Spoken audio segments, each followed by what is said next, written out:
Olá, educador! Olá, educadora! Sejam muito bem-vindos à quarta SAP, que hoje traz a terceira de 6 palestras que acontecerão mensalmente até o mês de julho. A quarta SAP está trazendo algumas inovações para se adaptar ao cenário que nós estamos vivendo. Uma delas é sobre a sua duração, que foi estendida até o mês de julho e agora não é apenas uma semana de atualização pedagógica, mas sim um semestre de atualização pedagógica.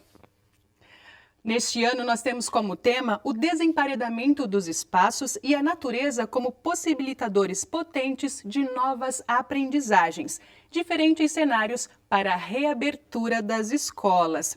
E hoje nós temos a honra de receber a psicóloga Roberta Tavares Lopes, que abordará o tema: é possível manter-se saudável e reinventar-se como educador na pandemia?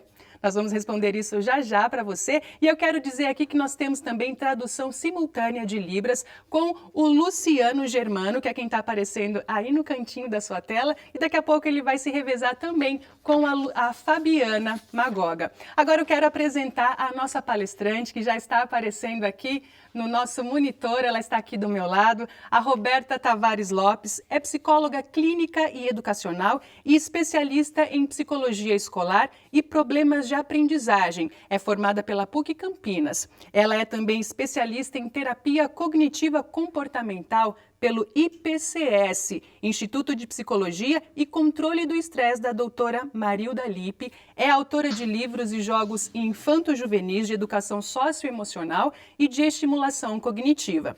Ela é também criadora e proprietária da marca Psicoteca, brinquedos educativos, livros e recursos terapêuticos. A Roberta também é palestrante na área psicoeducacional, com 25 anos de experiência no atendimento de famílias, crianças e adolescentes. Que currículo, hein, Roberta? Bom dia, seja muito bem-vinda à quarta SAP. Bom dia, Priscila. É um prazer muito grande estar aqui hoje com vocês, podendo trocar ideias com os educadores. Eu gosto muito de trabalhar com os educadores, sempre aí ao longo da minha jornada profissional estive junto desse público e é um público que me dá assim muito prazer de poder trocar ideias e poder contribuir. Então eu agradeço o convite do pessoal da Secretaria de Educação de Jundiaí, estou muito feliz de estar aqui com vocês hoje.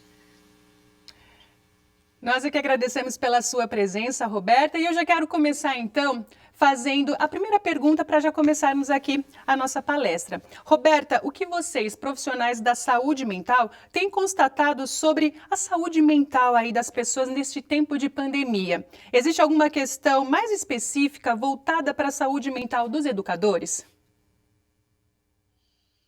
Então, Priscila, nós profissionais da saúde mental, nós temos observado alguns fenômenos assim muito importantes que têm acontecido com as pessoas em geral e que têm, logicamente, impactado também os educadores.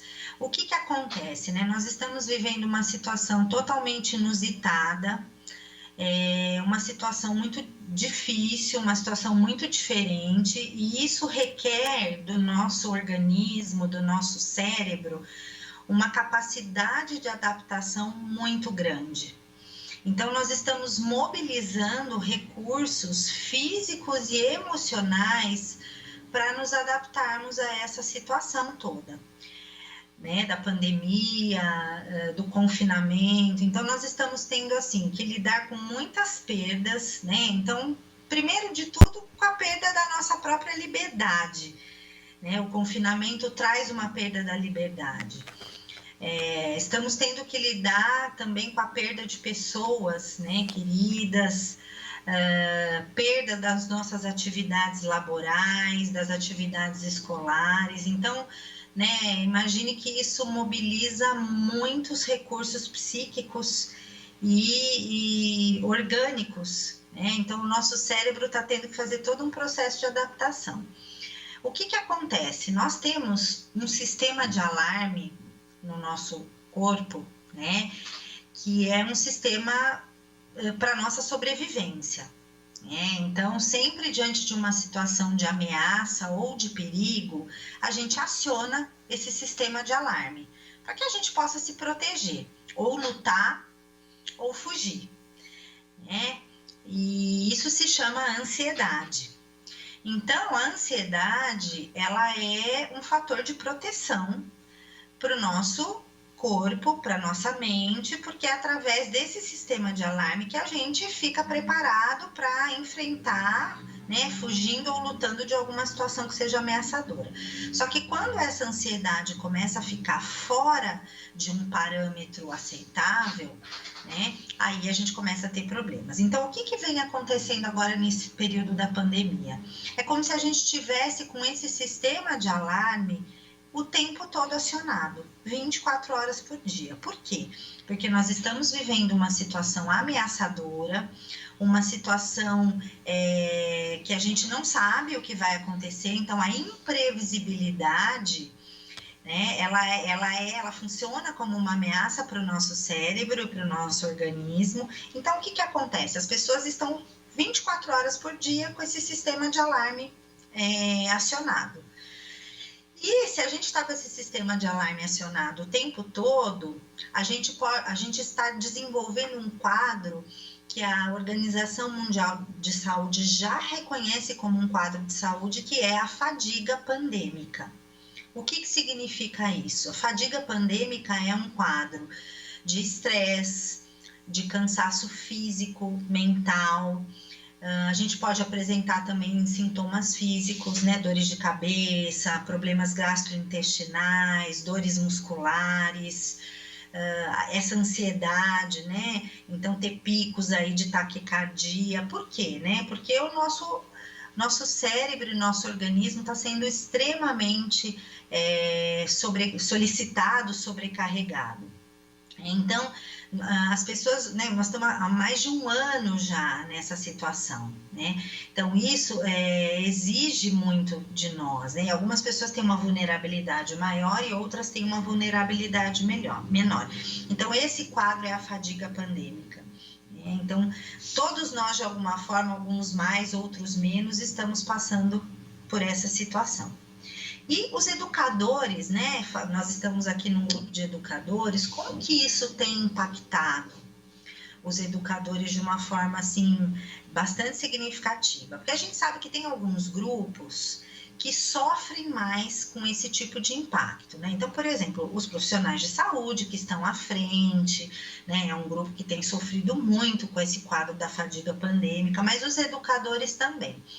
Os educadores, eles são um grupo de profissionais que tiveram que, assim, mudar muitos paradigmas para poderem se adaptar a essa modalidade de trabalho online, né?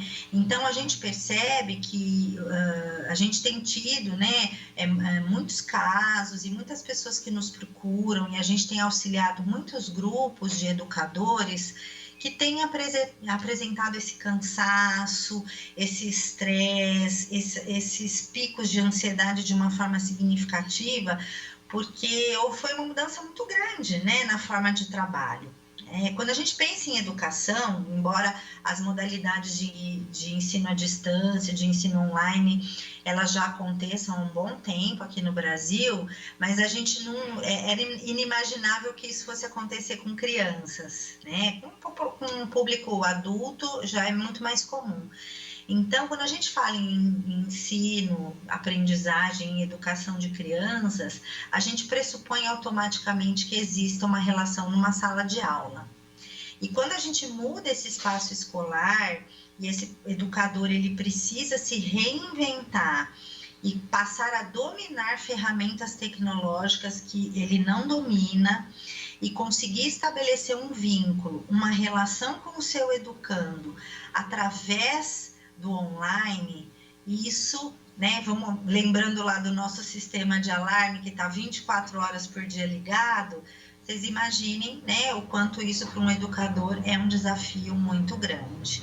Então, a gente tem percebido que os educadores realmente estão muito impactados emocionalmente e fisicamente com essas novas demandas que o ensino online tem apresentado, né? O desafio de aprender a usar as ferramentas tecnológicas e como eu vou criar essa relação de ensino-aprendizagem através do online, né? Especialmente com as crianças mais novas.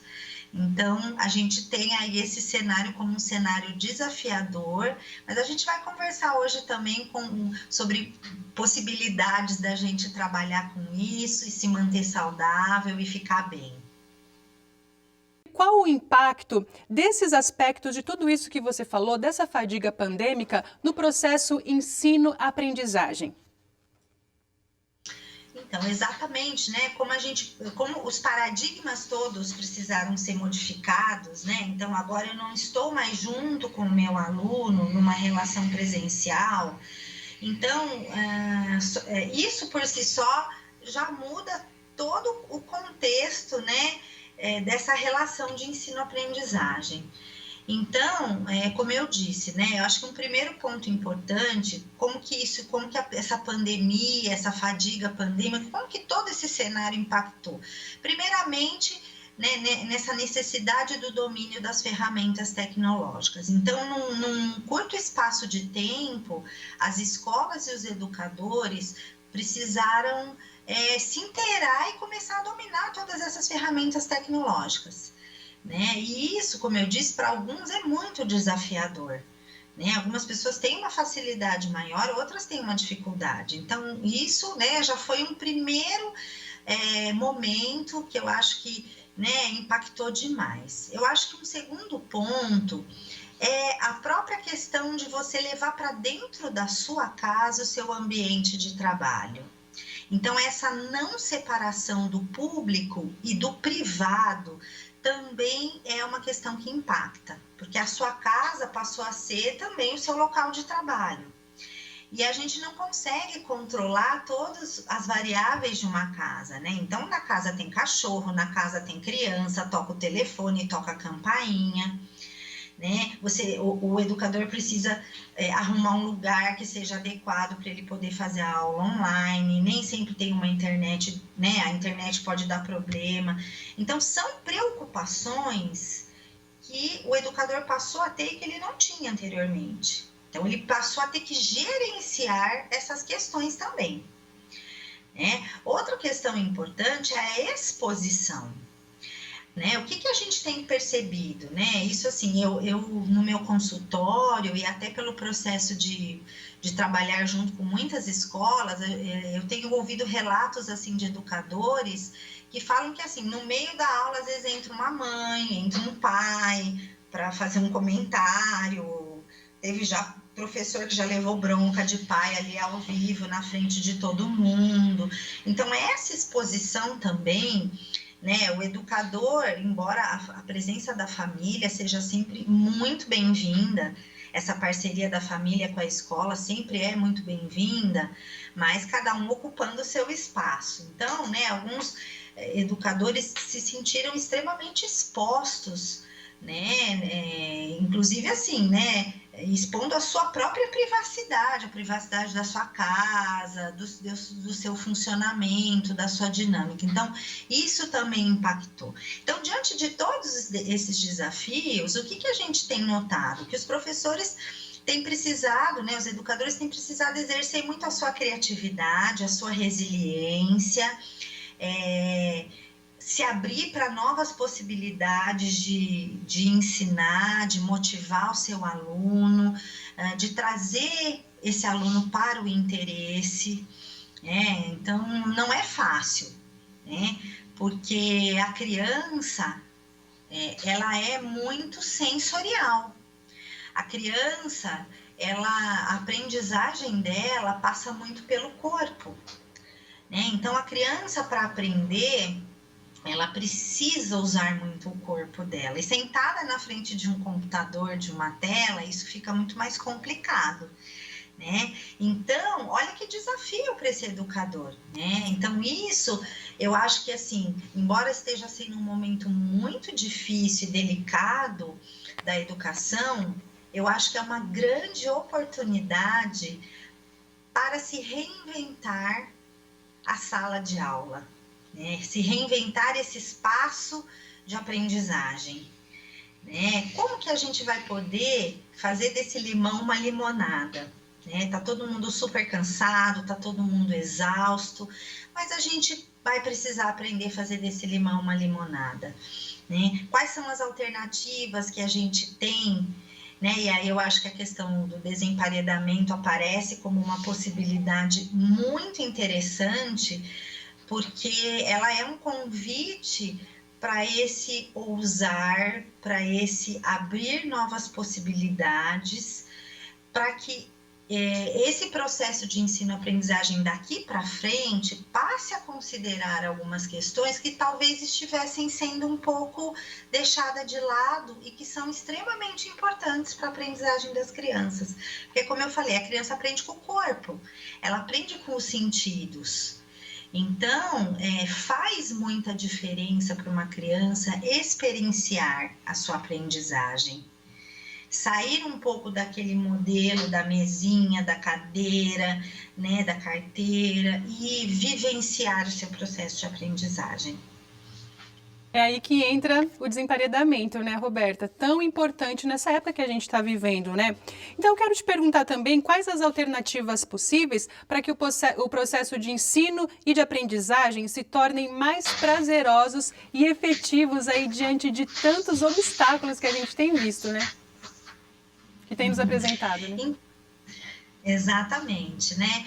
Como que a gente pode fazer com que esse processo seja prazeroso, não só para o aluno, para o educando, mas para o educador também, né? Porque, como a gente falou, não está sendo uma época fácil, né? Eu acho que, assim, está sendo bem complicado, né? E dependendo da faixa etária que o educador trabalha, você pensa, por exemplo, num educador que trabalha com as crianças menores, né? Educação infantil, né? Vamos pensar lá nos pequenininhos, né? Olha que desafiador é isso, né? Como é que eu vou trabalhar online com uma criança pequena, né? E mesmo os maiores, o que a gente tem percebido, eles estão muito saturados, né? Porque já, assim, a coisa se estendeu, né, num tempo muito maior. Então, eu acho que, assim, a princípio,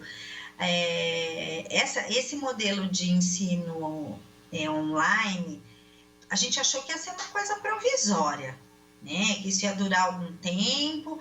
Então, assim, foi tudo meio a toque de caixa, todo mundo aprendendo muito rápido a usar as tecnologias, criando algumas coisas, mas aí a coisa foi se estendendo e esse desafio foi aumentando.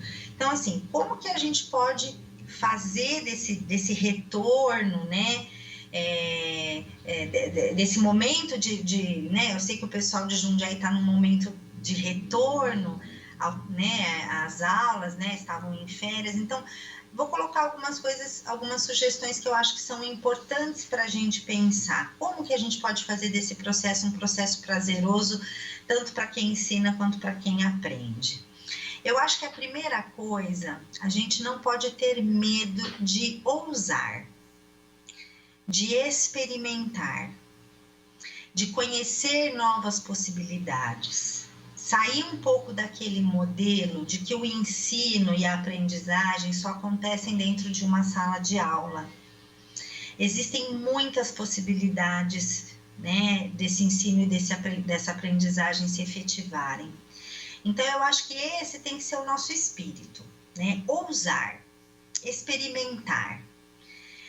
Para ousar e para experimentar, o que é importante? A gente precisa conhecer. Então, para conhecer, a gente precisa estudar. Então, eu acho que esse movimento, né, de estudar, de buscar, de procurar conhecer, de olhar para uma ideia nova, de experimentar, de trabalhar um projeto novo, trabalhar um projeto diferente, uma nova forma de se comunicar, não ter medo de sair da zona de conforto, não ter medo de sair da caixinha, né? Confiar na sua possibilidade como educador, confiar na sua capacidade como alguém que pode se comunicar com os seus alunos de uma maneira prazerosa, afetiva e motivadora. Então, eu acho que esse é um primeiro ponto, né? O ousar, mas para eu ousar eu preciso, né, conhecer. Para conhecer eu preciso estudar. Então, a minha proposta é: que tal a gente começar a ler coisas diferentes, conhecer experiências diferentes que têm acontecido em outros lugares, em outras cidades, em outras escolas, experiências que deram certo, outras que talvez não tenham dado tão certo, mas podem dar certo com você. Então, eu acho que essa postura da abertura, ela é muito importante. E aí eu acho que entra a questão do desemparedamento, que eu acho que é uma questão extremamente bacana, extremamente interessante, porque é essa proposta de fazer o ensino e a aprendizagem acontecerem fora da sala de aula. Então, no espaço coletivo da escola, né, no pátio, nos corredores, né, no ar livre, existem muitas possibilidades da gente trabalhar com a aprendizagem da criança. Então, eu acho que aí, o que a gente pode pensar? Em trabalhar muito com uma modalidade de ensino mais investigativo, né? Então, muito mais do que um ensino conteudista, um ensino investigativo, né, que instiga essa criança a observar o seu meio ambiente, que instiga essa criança a buscar no seu ambiente, no seu espaço, possibilidades, né?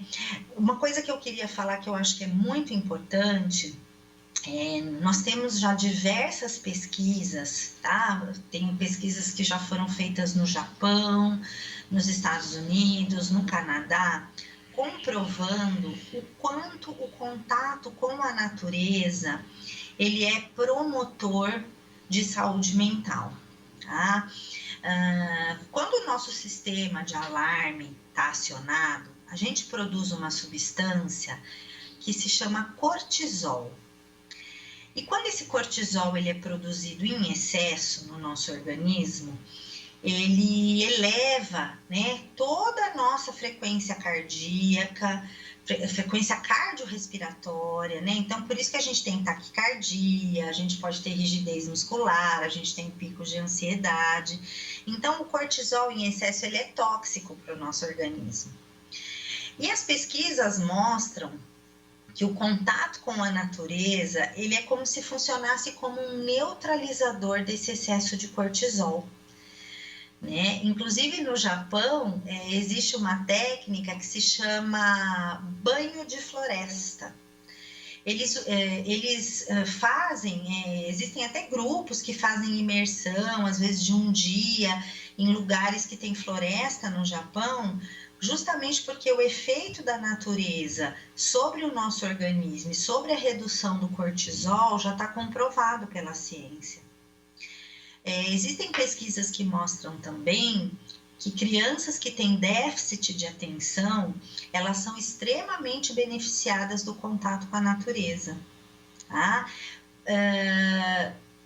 No contato com a natureza, você vai estar livre dos poluentes, do excesso de ruído, o tipo de estímulo que o cérebro vai receber é um estímulo totalmente diferente, por exemplo, de uma tela de computador, né? Então, isso já é um dado assim de pesquisa, já existem muitas pesquisas corroborando essa informação de que o contato com a natureza ele é extremamente saudável para a nossa saúde física, para a nossa saúde mental e para o processo de aprendizagem, né? Então, as crianças na natureza, elas conseguem se manter mais atentas, elas conseguem se manter mais tranquilas e menos agitadas, né? Então, assim, essa proposta do desemparedamento é uma proposta que eu acho muito importante da gente agarrar com unhas e dentes, porque se as escolas daqui para frente, porque eu acho assim que o ensino EAD, ele veio para ficar. Eu acho que a gente ainda vai ter um tempo de ensino EAD, né? Vai ter um tempo, não, eu acho que ele veio para ficar para sempre, né? Não como uma forma única, mas eu acho que a gente vai ter escolas híbridas daqui para frente, principalmente com os mais velhos. Então, eu acho que a gente, assim, se é momento de mudança, vamos experimentar um novo modelo de ensinar fora das quatro paredes, né? Um ensino onde a criança possa estar na natureza e usando os próprios elementos da natureza, né? Então, eu vou contar para vocês de um projeto muito bacana. né? Um projeto muito bacana, que foi um projeto que uma escola aqui de Campinas fez, e eu conheci muito de perto esse projeto, porque é a escola onde o meu sobrinho estuda, e eles é uma escola que tem uma área verde muito gostosa. Então um dia as crianças, eles estavam nessa época com a idade de 5 anos, e as crianças estavam no pátio e uma das crianças achou uma joaninha. E aí juntou todo mundo para ver essa joaninha, levaram essa joaninha para a sala de aula e começaram a olhar essa joaninha. Bom, para resumir, essa sala de aula acabou desenvolvendo um projeto sobre bichinhos de jardim. E aí, gente, que projeto maravilhoso, né? Porque daí trabalharam o poema da Cecília Meirelles, que é o Leilão de Jardim, trabalharam com ciência na pesquisa dos animais, né, dos bichinhos, né, vertebrados, invertebrados, e deu para trabalhar com os conceitos matemáticos, com quantificação, né, e aí as crianças construíram uma espécie de um terrário também lá para as minhocas. Então, assim, um projeto belíssimo, né, onde as crianças aprenderam muito. E esse projeto foi gerado a partir da curiosidade da criança, que é muito natural, que precisa ser muito aproveitada e muito explorada, né? E foi um projeto que aconteceu muito fora da sala de aula, né? Muito no contexto do ar livre da escola. Então, eu acho que isso precisa ser aproveitado, né? Natureza é saúde, né? Então, isso já tem dados científicos. As crianças têm uma curiosidade natural de explorar que precisa ser aproveitada. Infelizmente, às vezes, a gente mata essa curiosidade e essa motivação das crianças dentro de uma sala de aula, né? Com atividades, às vezes, que não são tão interessantes, que não são tão exploratórias, né? Então, vamos conhecer, né? Vamos arriscar, vamos fazer diferente e vamos confiar nas nossas capacidades enquanto educadores, né? Tem tanta gente com tantas ideias boas, só que a gente precisa ter abertura para isso. A gente precisa estar aberto, né? E não ter medo de arriscar, de fazer o novo. Eu acho que isso é muito importante. Sim, com certeza, Roberta. E as crianças adoram, né? Eu fiz uma matéria, a gente falou bastante sobre desemparedamento aqui na TV Tech, e eu fiz uma matéria numa escola que tem um parque, que dá acesso, a escola dá acesso ao parque, e uma atividade simples. A professora colocou os alunos ali no parque e contou uma história. É impressionante o quanto eles gostam e o quanto eles ficaram quietinhos, assim, ninguém fala nada. É impressionante. E depois na entrevista, até uma criança disse, é muito chato ficar na sala de aula. Então, eles gostam muito, né? Muito legal. E eu quero pedir para você também falar, Roberta, quais as recomendações e orientações para os cuidados com a saúde mental e para driblar essa fadiga pandêmica? Essa questão, Priscila, dos autocuidados, eu acho que é uma coisa extremamente importante. A gente tem dado muita ênfase para isso quando a gente conversa com todos os públicos, né, com os educadores, com outros profissionais da saúde, com adolescentes, com pais, com famílias. Por quê? Nós, né, como eu falei, nós estamos passando por um momento muito difícil. E nós precisamos sair o mais inteiro que nós conseguirmos desse momento, que é muito desafiador. Então, a questão dos autocuidados, ela é extremamente importante. Vocês vão ver que eu vou falar sobre coisas aqui que são coisas muito conhecidas de todos vocês. Não tem nada de muito novo que eu vou falar, mas não adianta a gente só conhecer e não colocar em prática. Então, a gente precisa estar atento às nossas necessidades básicas, que é alimentação adequada, sono, atividade física e lazer, né? Então, essas 4 coisas, né? Por mais que você esteja com uma rotina muito lotada, esteja muito ocupado, porque quando eu falo isso nas palestras, muitas pessoas me rebatem e falam, Roberta, mas é impossível, eu não tenho tempo, né? Gente, tem que ter tempo. tem que ter. Isso é como se fosse uma pílula que você vai tomar diariamente. Se alguém chegasse para você e falasse assim, olha, se você tomar essa pílula aqui, você vai ficar bem, sua saúde vai ficar legal, a gente toma, não toma? Se alguém te garantir que aquilo é bom, né, a gente vai tomar. Se alguém te garantir, falar, olha, toma que você vai ficar bem, é a mesma coisa. A gente precisa, né, isso não é uma questão de ter ou de não ter tempo, isso tem que ser uma prioridade. A gente precisa ter um tempo para se alimentar e se alimentar de forma adequada, porque o que está acontecendo, né? As pessoas, por conta dessa loucura, porque a casa, é o trabalho, né? Então, para os pais, né? Eu vejo também, às vezes é o trabalho do pai, é o trabalho da mãe, é a escola da criança, é tudo no mesmo ambiente. Então, assim, as pessoas não comem direito, muito fast food, né? Ou então às vezes se alimentam na frente do computador. Pode parecer que isso é pequeno, gente, mas são esses momentos de parada que são extremamente importantes. Você parar, fechar o seu computador e sentar para fazer uma refeição com a sua família, ou mesmo que você esteja sozinho, é um momento que o seu cérebro se desconecta, é um momento que a gente consegue abaixar um pouquinho, diminuir um pouquinho aquele sistema de alerta, né? Mesmo que a gente não desligue totalmente, mas é um momento que você está fazendo uma parada, você está se alimentando, né? Você se alimenta com mais consciência. A mesma coisa o sono. A gente sabe que muitas pessoas estão sofrendo com problema de sono. Muita gente, né? A insônia está sendo uma queixa muito frequente, até de crianças. Né? Por quê? Por causa do tal sistema de alarme, né? Ele não desliga, como é que eu vou conseguir dormir direito? Então, o que eu posso fazer?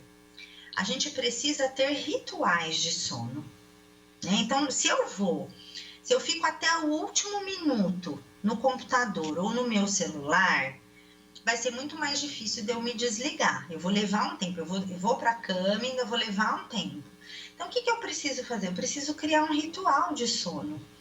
Eu preciso antes, um tempo antes, que seja meia hora, 40 minutos, começar a fazer todo um ritual para mostrar para o meu cérebro que agora é hora de eu começar a desligar esse meu sistema de alarme. Né? Então, aí cada um pode procurar fazer aquilo que se sente melhor, né? Então, eu vou tomar um chá quentinho, agora tá esfriando, né?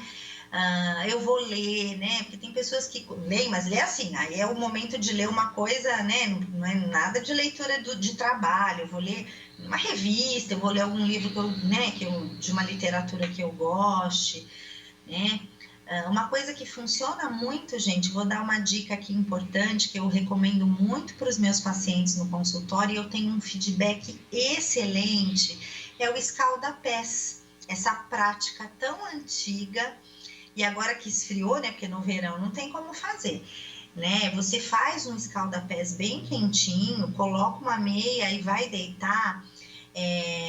Esse relaxamento que o escalda-pés provoca, ele ajuda na indução do sono. Se tiver um olhinho de lavanda ali para pingar, melhor ainda. Né? Então, vocês percebem que é todo um ritual noturno que a gente faz. A gente se prepara para aquele momento do descanso. E a gente já sabe da importância que o sono tem. Né? Durante o sono, que a gente processa todas as informações que a gente aprendeu durante o dia. Por isso que quem dorme mal começa a ter dificuldade de funcionar, de produzir, a memória começa a falhar. Então, por isso que a gente tem que dar uma importância muito grande para o sono. Atividade física. Né? A atividade física, ela é a produtora dos nossos antidepressivos naturais, que são a serotonina e a dopamina. São dois neurotransmissores que, quando você ativa o seu corpo para fazer a atividade física, você, né, aumenta, melhora a produção desses dois neurotransmissores. Né? Então, você fazendo isso, são seus antidepressivos naturais. Você vai ter mais disposição, mais alegria, mais ânimo. né? Então, é importante que pelo menos 3 vezes por semana a gente faça alguma atividade física. E não precisa ser uma super mega atividade física, né? Então, é uma caminhada. Hoje em dia tem muitos aplicativos de celular que orientam sobre exercício. A gente não precisa gastar dinheiro nenhum se a gente não quiser. Tem muito aplicativo gratuito. Mas essa movimentação do corpo é importante, até porque assim, né, a gente tem passado muito tempo sentado para ativar também a circulação, porque corpo e mente, gente, é o tempo todo caminhando juntos, né? Então, esse cuidado com o corpo vai se refletir no nosso emocional. E a questão do lazer. Quando a gente fala em lazer, né, Priscila, você até falou no começo, né, que a gente está sem o lazer. A gente realmente não está podendo sair de casa, né? A gente sai muito pouco, né? Então, os lazeres que a gente estava acostumado, eles não estão acontecendo. Então, o que é importante? A gente precisa encontrar alguma coisa que seja prazerosa, né? Então, muitas pessoas têm descoberto diversos hobbies, diversas atividades nessa pandemia, né? Então, tem gente que descobriu as plantas, né? Que, aliás, é maravilhoso, né? Porque daí você já junta um hobby com, né, esse contato com a natureza. Então, assim, teve gente que resolveu aprender a cozinhar, ou que sempre gostou de cozinhar, mas nunca tinha tempo e agora ficando mais em casa está conseguindo fazer isso. Tem pessoas que gostam né, por exemplo, cuidar de si mesmas, faz uma hidratação no cabelo, né? Eu tenho uma pessoa conhecida que começou a fazer pipas, né? Então, assim, sempre gostou quando era criança, voltou com essa coisa de fazer pipas. Ele falou que a casa dele tá cheia de pipa, né? Que depois ele vai distribuir essas pipas, mas ele sente prazer e já está projetando que ele vai distribuir essas pipas. Então, assim, é muito importante que a gente encontre alguma coisa e se dedique durante um tempo na semana para essa atividade que a gente encontrou e que nos traz prazer. Outra coisa importante para a gente manter a nossa saúde mental é que a gente possa falar sobre as nossas emoções e sentimentos com alguém. Então, não tenha medo, não tenha receio de falar como você está se sentindo, né? Para o seu marido, para sua esposa, para um filho, para um colega, né? E nós não vamos estar bem todos os dias, né? A gente não precisa estar bem, feliz, saudável todos os dias. A gente tem que tentar se manter assim na maior parte do tempo. Mas vão ter dias que a gente vai estar pior, que a gente vai estar mais triste, que a gente vai estar mais desanimado, mas a gente tem que tentar que essas sejam as exceções, né? Não precisamos ser fortes todo dia, mas temos que buscar esse bem-estar diário, né? Então, falar das nossas emoções, conversar com as pessoas, trocar ideias sobre as dificuldades que a gente sente no dia a dia, isso também é muito importante. E quem puder, contar com uma rede de apoio, né? Quem tiver essa possibilidade de ter uma rede de apoio, né? Os próprios colegas educadores, né? Então, um ajudando o outro nas suas atividades. Isso também é muito importante, a gente sentir que não estamos sozinhos. E nós compartilhamos, né, de dificuldades que são muito parecidas. E que se nós nos ajudarmos e formarmos uma rede, né, de apoio, né, nós vamos conseguir avançar, vamos conseguir enfrentar os desafios, vamos conseguir abraçar novas ideias. Então, eu acho que esses cuidados, como eu falei, não tem nada de muito novo aqui, mas são coisas que a gente não põe, às vezes, em prática. E se a gente colocar em prática, nós vamos sentir o resultado disso em qualidade de vida. Legal, Roberta. Tudo isso que você falou, eu já estou levando para a minha vida, quero deixar isso aqui bem claro, viu? E agora falando assim... Que bom! Estou adorando as dicas. Como se manter um educador saudável emocionalmente nesse período de pandemia, Roberta? Eu li esses dias atrás aí um depoimento bem legal de um amigo dizendo que como você age, primeiro você pensou para depois agir daquele jeito. Então, como se manter saudável aí? Como o educador se manter saudável nesse período de pandemia? Priscila, você tocou num ponto importantíssimo. né? Você falou, né? Primeiro, antes de eu agir, eu tenho que pensar. A gente chama isso de padrões de pensamento, né? Então, os nossos padrões de pensamento, eles vão se construindo ao longo da nossa vida, dependendo da nossa história. Então, tem pessoas que têm uma tendência a ter padrões de pensamento que a gente chama de padrões mais disfuncionais, né? Que são pensamentos mais negativistas, mais catastróficos, mais exagerados, às vezes exagerando para mais ou para menos alguma situação, né? Isso pela própria história de vida da pessoa. E tem pessoas que têm uma tendência a ter pensamentos mais funcionais, mais equilibrados, mais otimistas, mais autoconfiantes. E é óbvio que a nossa forma de pensar, ela afeta a nossa forma de sentir e a nossa forma de se comportar, né? Eu sou especialista em terapia cognitivo-comportamental e esse é o pressuposto básico da terapia cognitivo-comportamental. É o pensamento, o sentimento e o comportamento. Eu costumo dizer, quando eu explico isso para as crianças, e eu gosto muito dessa explicação porque eu acho que ela é muito didática, que o pensamento, ele é o chefe dessa gangue, né? Ele é o chefe. Então, a forma como eu penso, ela vai afetar a forma como eu me sinto, e a forma como eu penso e sinto, ela afeta a forma como eu me comporto. Então, pegando um exemplo muito simples, né? Se eu tenho uma situação, né? Por exemplo, eu tenho que dominar uma ferramenta aqui tecnológica, porque eu vou ter que fazer uma determinada atividade, e aí eu tenho esse padrão de pensamento, ai, gente, eu não vou conseguir, isso é muito difícil, ai, nossa, é só comigo mesmo que acontece essas coisas, viu? Ninguém merece, ai, eu tenho certeza que isso vai dar ruim, né? Então, olha o meu padrão de pensamento. Uma pessoa que pensa assim, como que ela vai se sentir? Que sentimentos esse pensamento vai eliciar dentro dela?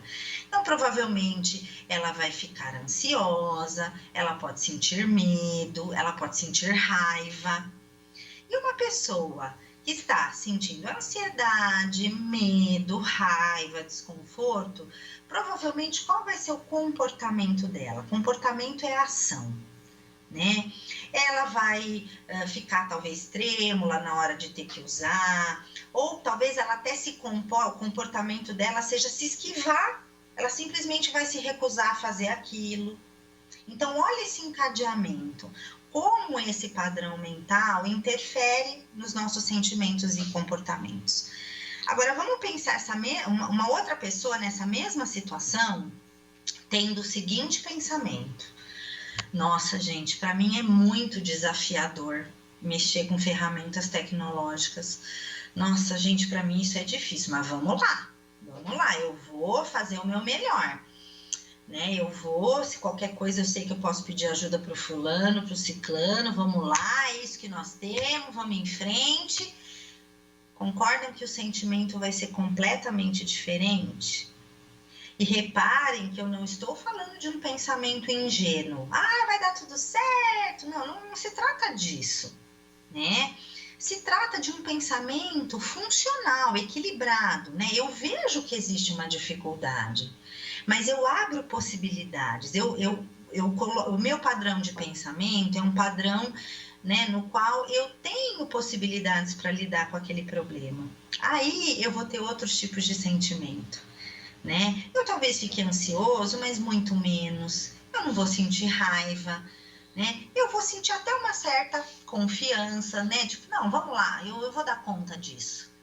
Concorda que meu comportamento também vai ser muito diferente?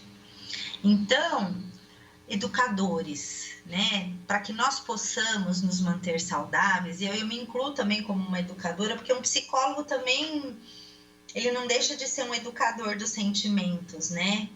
E a gente, na terapia cognitivo-comportamental, a gente trabalha muito com a psicoeducação. A gente ensina o cliente, né?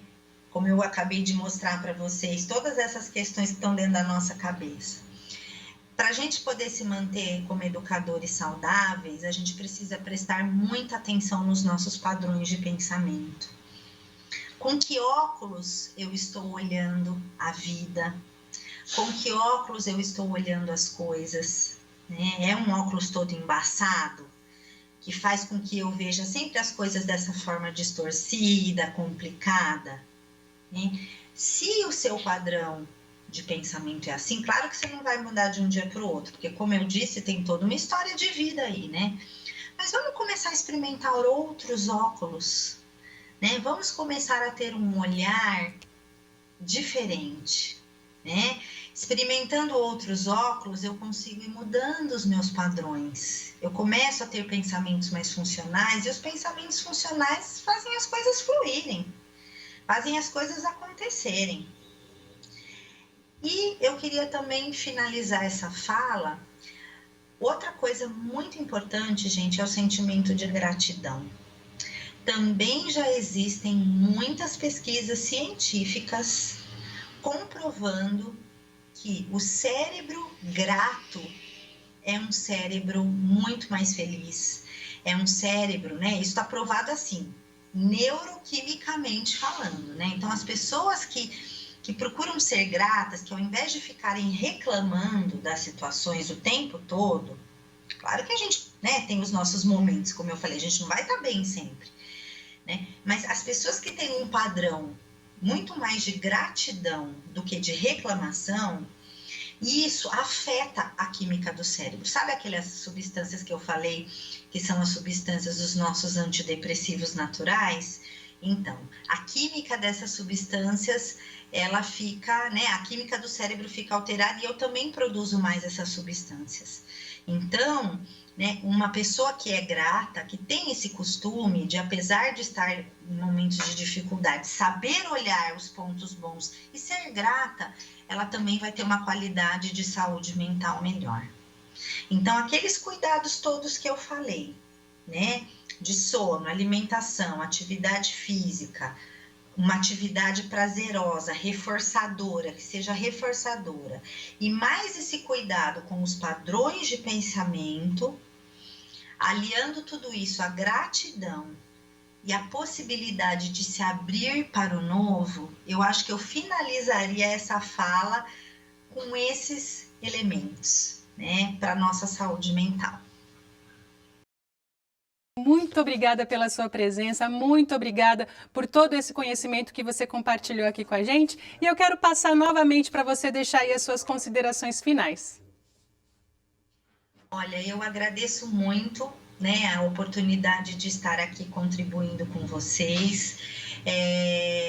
Quero dizer que eu fico muito feliz de saber que tem educadores, gestores de educação que estão preocupados em oferecer para os seus professores, para os seus educadores, espaços como esses, de possibilidades de reflexão, né, de cuidar de si mesmos, porque a gente precisa cuidar da gente para poder ser um bom profissional, um bom educador, cuidar da nossa saúde. Então, eu estou muito grata, né, já que a gente falou de gratidão, estou muito grata por ter passado esse tempo aqui com vocês, contribuindo para que vocês possam encontrar mais qualidade de vida, de saúde nesse momento tão delicado. Desejo muito sucesso nesse retorno a todos vocês e um forte abraço. Muito obrigada mais uma vez, Roberta, e sucesso. Agradeço também a presença de todos os nossos educadores, você que ficou com a gente aí durante toda essa live. E quero também te lembrar que a nossa próxima palestra vai ser no dia 19 de maio e vai ser transmitida aqui pela TV Tech. Até a próxima, gente. Tchau, tchau.